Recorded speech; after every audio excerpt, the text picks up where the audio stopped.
We discussed yesterday the question of the mitzvah chinuch, that the obligation of Milah, does the father have an independent obligation, meaning it's his obligation to circumcise his son, or the obligation of Milah of the father is to assume the responsibility for the son because the son is not able to circumcise himself. So therefore, once the son becomes an adult, the father no longer has an obligation to circumcise his son because he's only assuming responsibility for the child. So we mentioned, yes, it's machlokes rishonim. So they we cited the Rambam, that the Rambam says that regarding Korban Pesach, the only time if a person has any one of his children uncircumcised as an orel, he's not permitted to eat a Korban Pesach. So the Rambam says it's only bonafak katanim. It's only when his children are minors. So they want to bring a raya from the Rambam that the obligation is only, the father's assuming the obligation of the child, so once the child becomes an adult, he's able to assume his own responsibility, so therefore the father is no longer obligated. But on the Tosas, who says if you're permitted to do Mila Balaylo, it's not a mitzvah as Mangrama, you see from Tosas that the obligation goes beyond adulthood on the father. Because if it stops at adulthood, against mitzvah Mangrama, because it's limited to this period of time. It starts on the 8th day, and it ends at Bar Mitzvah. And since Tosas says it's not mitzvah as Mangrama, according to that opinion, therefore, you see clearly that a father's obligation continues even to adulthood. So we said yesterday, it's not necessarily a proof from the Rambam, that the only reason why Milas Bonav is Ma'akev, it interferes with his eating Korban Pesach, because if he would not assume responsibility, no one would. I mean, it's Bezdin, but it's not an obligation on any individual. So once he becomes an adult, he's able to assume his own responsibility, although the father's obligation continues, nevertheless, it doesn't interfere with his Achilas Pesach. This is what we wanted to say yesterday. But this is what the Stipler says. The question was, Tosas' question is, mitzvah says Mangrama. What do we need an exclusion, oso v'lo oso, to tell me that the woman has no obligation? It's just Mangrama. Tosas answers what he answers. So the Ramban says something similar to the Ran. That he says that because over here, it's not something which is her own mitzvah. It's something she's doing to someone else. Right? Lulav, that's her obligation. That would be her obligation. Sukkah is her obligation. Tzitzis is the person who wears the garment. Torah says, Mishnah says, Magrama, woman's exempt. But over here, this is the responsibility to do for another. Maybe because it's not something which pertains to herself, maybe over there's no exemption, Mrs. Magrama. So therefore I need a posuk to say, despite that, she's still exempt. Oso v'lo oso. That's the Ran. The Ramban says something almost verbatim. So the Stipler says, that's Tosas. That's the Ramban and the Ran's answer to Tosas' question. So he explains it this way. He says, even if it's to another person, but still it's your obligation. It's your obligation. If the mother would be obligated to circumcise her son, it's your obligation. So what difference does it make? It's vis-a-vis another person or it's vis-a-vis yourself? It's still your obligation. So he says, this is the way the Stipler explains it. The Ramban is of the opinion that whose mitzvah is it? It's not her mitzvah. She's assuming responsibility for a child. Mitzvah Mangram means it's your obligation. It's your obligation. You're not assuming anybody else's obligation. So if it's your personal obligation, that's when you're exempt. Because it's Mishas Mangrama. But why is the mother obligated? Why is the father obligated to serve? Because the son can't. So really, you're only acting the equivalent like an agent on behalf of the son. So if that's the case, that is no relevance to Mrs. Mangrama. Therefore, I need the exclusion. Oso v'lo oso, you have no obligation to represent the son. Only the father has the obligation to represent the son. What? Exactly. So he says, but Tosas, on the other hand, that Tosas asked the question, doesn't accept the Ramban and the Ran's answer. He's of the opinion no, and it's consistent because, and you see, it goes into adulthood. So you see, it's not assuming responsibility for the son. That's how the Stipler explains. That's the machlokas, the Ramban or the Ran and Tosas. What if God forbid, this unusual case of the father passes away a month before the son? So the Gemara said Bezdin. Every Jew has a responsibility to make sure that child is circumcised. So typically the father says to the Moel, I want you, I'm making you my shliach, right? That's the father's obligation. He asks the Moel to be his shliach. Once there's no father any longer, So, but who? So any Jew, kol hakodem zocher. So they will say, I now have. No, the moel, no. The moel is no different than whoever pays the fee to moel. Whoever pays the fee to moel, he's no less not obligated than anybody else. It's interesting. There's an Or Sameach. Rameir Simcha says that the concept of mitzvah shebegufah, let's say tefillin, you can't appoint the person to wear tefillin on your behalf. Mitzvah shebegufah, it's first your personal mitzvah. So he says something, it doesn't apply to everything, because let's say, he says because when the person is actually putting on the tefillin, he has his own personal obligation to wear tefillin, correct? So every moment he's wearing the tefillin, the mitzvah is attributed to one who wears it. So how could I represent the third party? That's the way. So that's good for tefillin. What about achilas matzah? You're only obligated to eat one kazayas. So beyond that kazayas, so the first kazayas be for me, the second kazayas be for you. But it's just the concept. So I'm saying over here, if I pay the fee to a moel as bezdin, and I make the third party, the moel, my shliach, does the mitzvah accrue to me? Because he's my shliach. Or do we say no? Is that since the moel has no less of an obligation than the person who pays the fee, so maybe it's not attributed to one who pays the fee. Simple. I'm just saying, no, but he agrees to be my shliach. No, I understand that. You're who, the father or the No, the community. community? Right? There's no father. Right. And somebody hires a moel to circumcise the child. So they all And get it. no. The one who doesn't get the schar. He mulachem kol zocher. It's a responsibility each person. Each person has to make sure the child is circumcised. Community and the mall. Now It's not the community jointly. One person went, he assumed responsibility to make sure the child be circumcised. He gets credit for it. So I'm asking, so one person goes, and he goes to the effort, hires a moel to circumcise a child who doesn't have a father. Does he get credit, or does the moel get credit? And he says to the moel, you be my shliach. So I'm saying, it may not make a difference. Right. Because Why not?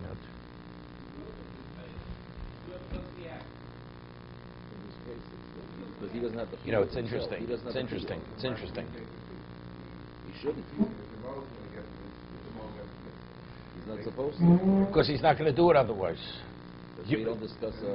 You don't give. He's not gonna do it otherwise, unless- No, you give whatever it is. No. There's no There's a question. It's understood. You pay it. No, he's not permitted. It's a Gemara. Right. You're not permitted to ask to be paid for a mitzvah. Right. There's a discussion, achilas kochim, right? It's famous Rambam. The Rambam paskins that achilas Pesach is a mitzvah sasei. There's a mitzvah, the two mitzvahs. There's a mitzvah of shchitas Pesach on every Jew, and achilas Pesach. So in minyan mitzvahs, he counts it as two mitzvahs. By other kochim, whether it's shlomim or chatos, whatever it may be, there's one mitzvah to bring the chatos. Within the mitzvah of chatos, there's a mitzvah to eat the chatos. The Kohen must eat the chatos. He must eat the osham. The shlomim must be eaten. Right? So there's a famous Beis Halevi, based on Atosos Yeshanim in Yuma. It says that the Mishnah tells us that as long as Shimon HaTzadik was alive, there was bracha belechem upon him. There was a blessing lechem upon him, and there were many miracles that happened. That the Kohen would say, Yani Kapul, that when he would eat only as much as the volume of a bean, he'd be sated. He'd be sated, Yani Kapul. It would be enough. So Tosi Shonim asks, but if there's a mitzvah achilas kochim, you have to eat a kazayas matzah. How much matzah do you eat? You have to eat a kazayas. You eat less than a matzah, it has no value. So what do you mean, higanikol, so what are you accomplishing? If they would eat the lechem upon him, they'd eat only as much as a bean. It's less than a kazayas. So how would they yotze the mitzvah of achilas kochim? So Tosi Shonim says something. This is the way the Beis Levi learns what Tosi Shonim is saying. That the halacha is, matzah, there's a mitzvah to eat matzah. on the individual. You must eat. What is eating? Eating means k'zayis. Right? Halachim shesina, eating means k'zayis. The Torah says you must eat Korban Pesach. So how much must you eat? You must eat k'zayis in the Korban Pesach. So therefore, the Gemara says in Psochim, when you calculate the chabur, the group that's going to be Korban Pesach, you have to have k'zayis for each of the members of the group who participate in the Korban Pesach. By kochim, outside of Pesach, what is the mitzvah? It's not the mitzvah you should eat. It should be eaten. It has to be consumed. That shouldn't become noser. So there's no mitzvah that you must eat. It should be eaten. As a result of that, as long as it's consumed in the manner of eating, you're fulfilling the mitzvah. So it's not the individual. All kohanim are responsible to make sure the kochim should not come to noser. How does it not come to noser to be left over? By eating. But it's not you must eat. It must be eaten. So I'm saying, himolochem kol zocher. You have a child that's uncircumcised in the community. There's no chiyuv on any individual. The child must be circumcised. It's no different than achilus kochim. So, of course, there's credit. You're doing a mitzvah. But the question is the mitzvah attributed to any individual? You've done something special to make sure that the child, it's like the korban, which is not left to become noser. So by participating in the eating, you're participating to make sure it's not become noser. So your participation caused that the child is not a orel. Same idea. Right. So really, it's the community as a whole who gets the credit. I mean, whoever's participating in the mitzvah, It's like a ger. The child is a ger. So if somebody who's a ger doesn't have a father, who's the mitzvah on? No, wait, 1 second. He's a ger. Well, what means a ger? You mean he was born from a Jewish mother? She was pregnant before she converted. An adopted child. So there's no mitzvah. Where's the mitzvah to convert anybody? It's not a mitzvah. No, but once he undergoes conversion, when you do the milah. What do you mean? No, that is the conversion. That is part of the No, conversion. but the bracha you make it is a different bracha. I didn't say that. So So good, but it's not a mitzvah. I mean, there's a way to do it, but it's not a mitzvah. It's not a. I know. I understand that. It's because the procedure is a Torah procedure. It's called a mitzvah, but it's not a mitzvah like eating matzah and putting on tefillin. You know, the child, he won't be converted. She won't be converted. You know, without looking without recruiting people. No. The Rambam says that there's no mitzvah to eat meat. There's no mitzvah to eat meat. There's no mitzvah to divorce a person to divorce his wife. But if you choose to divorce your wife, you must give a get. So that's why it's called mitzvah. But so you still say Asher, even when a person divorces his wife, doesn't say a bracha. Asher Kedshanu. Maybe we'll say the bracha Baruch Shebetrani. You know, maybe that. Yeah. Or Shechianu. I'm not sure what he would say. Okay.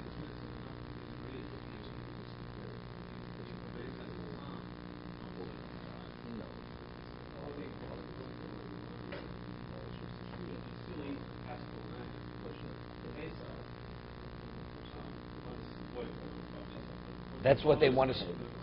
That's what they want to say, but it's no. I'm saying, yeah, right, exactly. According to Rambam, Rambam says there's only bonus for akatanim when they're minors.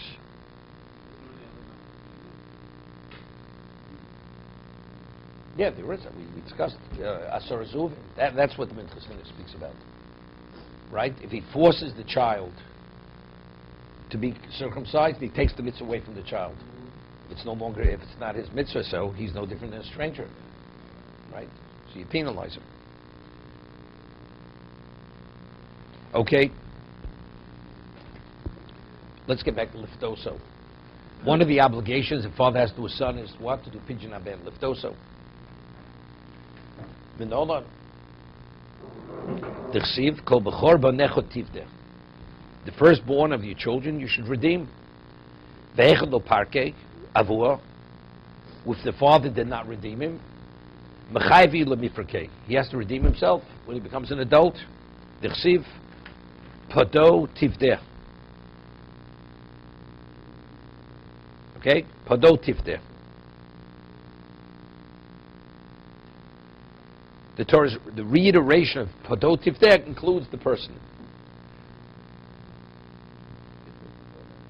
We'll see right now. How do we know a woman the mother is not obligated. D'chsiv tipodeh, tifdeh. Kol shemitzvah shemitzuva liftos es atzmo. If you have a personal obligation to redeem yourself, mitzvah liftos es acherim. Then you have an obligation to redeem others. V'chol she'einu mitzvah liftos es atzmo. So since the woman, but a person does not have an obligation to redeem himself, einu mitzvah liftos acherim. Gemara says, "V'im enolan lo michayev lemifkef nafsha." How do we know the woman has no obligation to redeem herself? D'chsiv tifdeh tipodeh. Who do you have an obligation to redeem? The one who has an obligation to redeem her.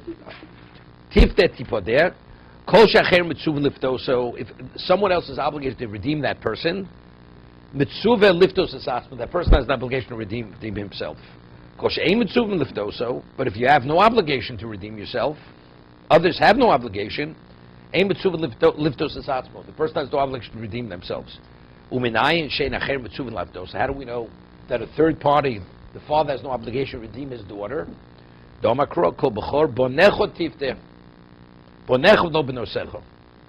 Right? So therefore, we have podo tifte tipodeh. Who is obligated to redeem another if you have an obligation to redeem yourself, right? And how do we know that you have no obligation to redeem yourself? Because it says, the other pasuk, it says, what? No, it says, no. And how do you know you have an obligation to be redeemed? To be redeemed? Because it's bonecho tiftem, right? Bonecho lo benosecho. So therefore the woman has no obligation to redeem her son. Again, the same question we had yesterday. What?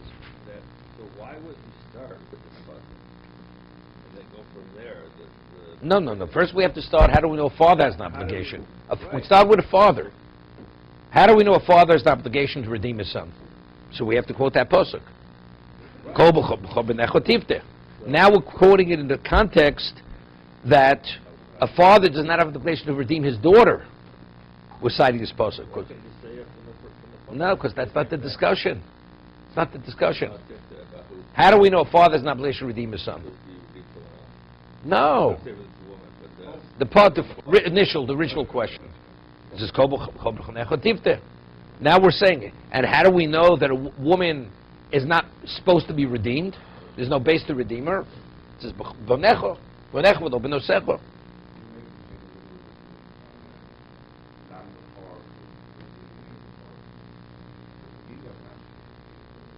That's understood. Why should he have an obligation? We're talking about as a parent. Over here it doesn't say Bezdin has an obligation. Regarding Milo, we say we have three categories: the father, the person, and Bezdin. For Pidyon Aben, there's no obligation. Right? You have an obligation to redeem yourself. Person doesn't put on tefillin. Do I have an obligation to impose it? That's arvus. Right? I have an obligation to speak to you about it, to encourage you to do the mitzvah. But I have no obligation to do it on your behalf. Mila, no. Himalachem kol zocher. I could even force you. If you don't want to be circumcised, I could force you into circumcision. I have an obligation to make sure every Jew is circumcised. Same thing. Himalachem kol zocher.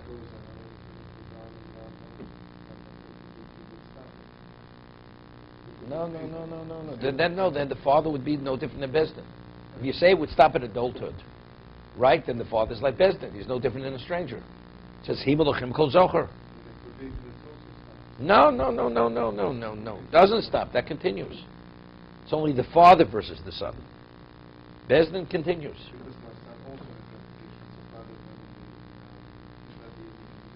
Right. Exactly. Okay, now the Gemara has an interesting shaila. The writes, Tanu Rabbanan, who liftos ubno liftos? He is a bechor and he has a son of bechor, and his father, the father's father, didn't redeem him for whatever reason. So who liftos ubno liftos? Who takes precedence over who? Does the person that has the obligation first to redeem himself, then his son, or his son? We'll see in a moment. Let's say he has exactly 5 sloim, 5 silver coins. So whose mitzvah does he have to address? His own or his son's? Which one first? Who liftos, no liftos? Who kodem, livno? Makes no difference. Under bar mitzvah, over bar mitzvah. No. We'll see. Who liftos, no liftos? Who kodem, livno? Yeah, according to the Tanakamo, he has precedence. He redeems himself and not the son. Rebudome beno kodmo. Why? The son takes precedence. Shezeb mitzvosu aloviv. Because the primary mitzvah was on the father's father, right? V'zeh mitzvahs beno olov. The father says, the Torah says, you must redeem your son. Here it says, if a person wasn't redeemed by his father, he has an obligation to redeem himself.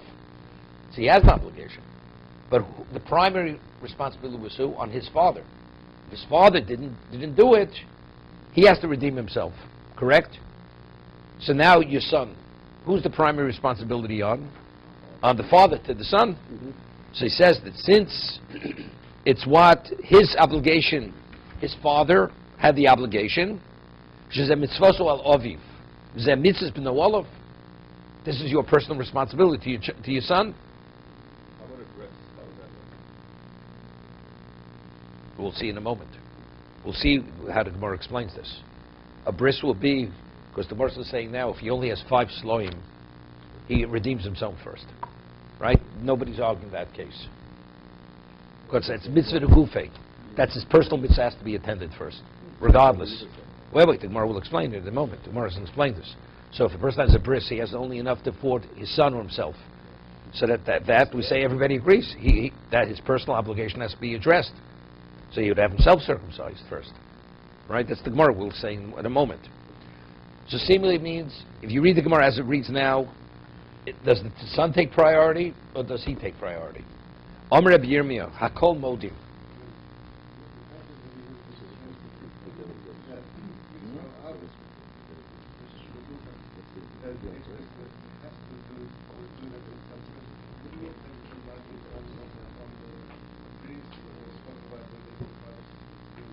Let's see in a moment.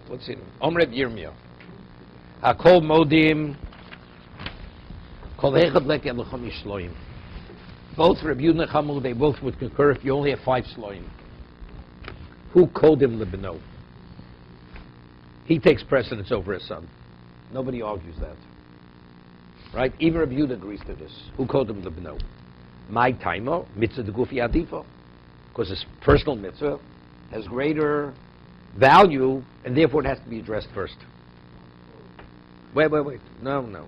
We'll see. No. So, therefore, if he's not circumcised, and his son's not circumcised, even though he has an obligation to circumcise his son, but this would be mitzvah gufi odif. About the 8th day? He has to be circumcised the 8th day. He's able to be circumcised the 8th day. We'll see in a moment.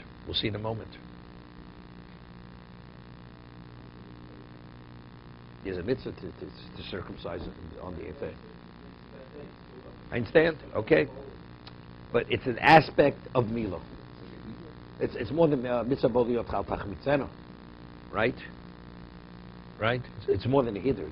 There's an aspect of mitzvah that's called Mila Bismana. Mila Bismana is Docha Shabbos. Mila Shlo Bismana is not Docha Shabbos. No question. We'll see. Because the Gemara is going to ask a question later. We'll see in a moment. Person has only enough money either to redeem himself, to be Ola L'Regel. Do Aliyas Regel. Right? Either you have enough money to pay the hotel bill or the airfare, but you don't have what to do Pidyon Ben. Okay? He's going to go as a stowaway. Okay? So, we'll see this in a moment. So we say, mitzvah de gufi adifa. So where's the machlokes? Ki pligi is interesting shaila. Where do they argue?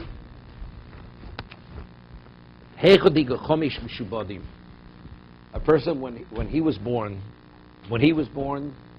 or let's say he was an adult before he became a father, he was not redeemed and he had property, free property. Subsequently, he sells the property. So that property is indebted, is liened to 5 sloim for the Kohen, because it's a debt. He has a financial debt. The moment If he's a Bechor, he has a financial debt to the Kohen. So the property is liened to that debt. Now he has a child. Now he has five sloim, what we call b'nei chorin. It's free property. It's not, doesn't belong to another person. He had the debt before his son was born, and he sold off that property.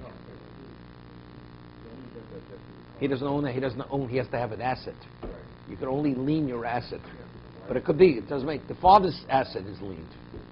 His father, who did not redeem him, had an asset, sold off the asset. Again. Let's talk. What do you mean there's no debt? What do you mean? The moment you're born, the Torah says you have a debt to the Kohen. The moment you're born and you reach 30 days, you have a debt to the Kohen. Doesn't make a difference. But the land is liened. Can I ask you a question?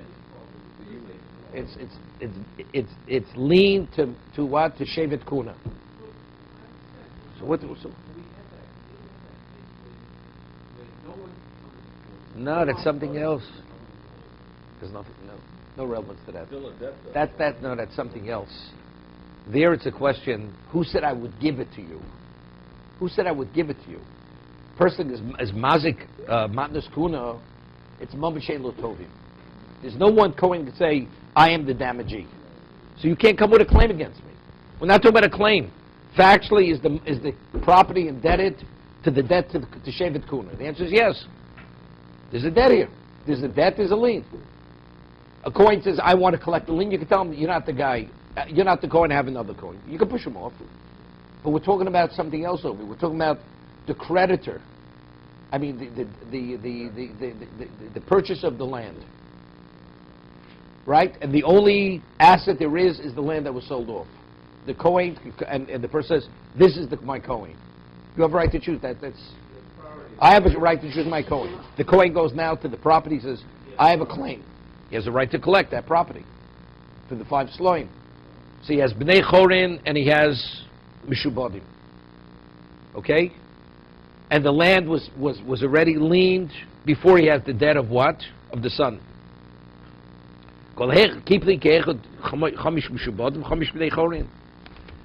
Now, what's that law? Milva peh. You have an undocumented loan. You can't. Property's not liened for that. You can't collect. What about if it's documented? You can. So, again, we're not going to get. We discussed shibud oraisa, shibud rabbanon. You know the concept of a lien. We're saying now shibud oraisa. When a person lends money to a person, I lend money. I want to be paid. So therefore, because when I lend you, I want to be paid. So your land is what? Is liened. Because I'm relying on that. I want to be paid back. So if you have an asset, the asset is liened to the what? To the debt, right? What about, again, which means rabbinically they revoke the lien. Why? To protect the buyer. Because since a non-documented loan, it's not public knowledge, right? There's no call. So how do we protect the buyer? The buyer's unaware. He's buying a piece of property which has a lien on it. Therefore, we say you're not able to collect a lien unless it was documented, which is a milva b'shtar. What about milva ksuv v'torah? When the Torah says you have a debt, the person is a mazik, right? Person is a damager. So there's a debt. Is property liened to that? Torah says pidyon aben. Yo, the Kohen, you're a Bechor, you owe 5 sloim. It's milva ksuv v'torah. A debt which is recorded in Torah. Is wait. I'm not talking about the cold. Understand? Right? I'm speaking about how does the lien even come about? If you owe, you have to owe shibud d'oraisa. If you owe shibud d'oraisa, there's nothing to talk about, right? Because if even when you put it in the document, the property's not lien, it's only rabbinical. So how can we talk about shibud d'oraisa, about milva ksuv v'torah? So we'll see. So the milva ksuv v'torah, milva the ksuv v'torah ksuv b'shtar damya. So therefore, if it's the equivalent of a documented loan, so therefore the property is liened to that debt, correct? So therefore, the father's obligation, the coin goes to the property. Bahani chomesh porek lebrei, and the 5 sloim, the 5 silver coins that are free, that he uses to redeem his son. Bozu coin the torflei l'chomesh mushubodim lididei, and now the coin goes and collects the 5 sloim from the property which is liened on behalf of the father. Rabbon Savri, no. Milvak suva batorah dechsibator lav kishu b'shtar damim. It's not the equivalent of a documented debt, loan, vilkoch. So now what does he have? So the property cannot be used for the redemption of the father, right? Because there's no claim. So what does he have? I mean, there is a claim. You have a claim, but not to those people. The property's not linked to it, right? So it's like he has 5 slime, and we said if you only have 5 slime, what do? Mitzvah the goofy odim. His personal obligation takes priority. So therefore he redeems himself and does not redeem the son. Well, what if it was a documented debt to the collector? Would that make a difference? I mean, he would write. He would say that, he write down that the debt is to the pidyon that son. No, it's not. No, it's nothing. It's nothing. It's like a person has a milval pair. No, let's say I have a milval pair. I borrowed undocumented. And then afterwards, I say, I'm going to write a document for the loan that I lent you. The debt came as a result of the loan. The document means nothing. That's post facto, the document. No. If initially I borrow the money and I give you the money, it's initially documented. No. But here, the basis, I only agreed to give you the money if you give me a document. So by giving me the document, I gave you the money. Otherwise, I'm not giving you the money. Unless I have proof that I lent you, I'm not giving you the money. So the document is directly linked to proof of debt. Here, the Torah indebts you. You're indebted regardless whether you write the document or don't write the document. The document doesn't create the debt. The Torah creates the obligation. No, so I want to just get back to what you asked. Person has enough money to either circumcise himself or have the son circumcised. That's the equivalent in this case. Mitzvah gufi odif, because every moment he doesn't circumcise himself, he's chayv koris. So he has to address his own obligation before he addresses the son's obligation. We'll get to Torah. The more speaks about learning Torah. You have only enough money to pay one tuition, either your tuition or your son's tuition, right? What about the 8 days? It's only an aspect. It's only an aspect of Nila. I think that was like, so I said it has to be the 8th day. It's only pushed up. We'll discuss because the Gemara discussed the case of mitzvah overis. A person has pidyon aben. He redeems himself, or he'll be ola regel. Which then one takes priority? So the Gemara says maybe at least regel should take priority because it's mitzvah overis. They're both incumbent upon him.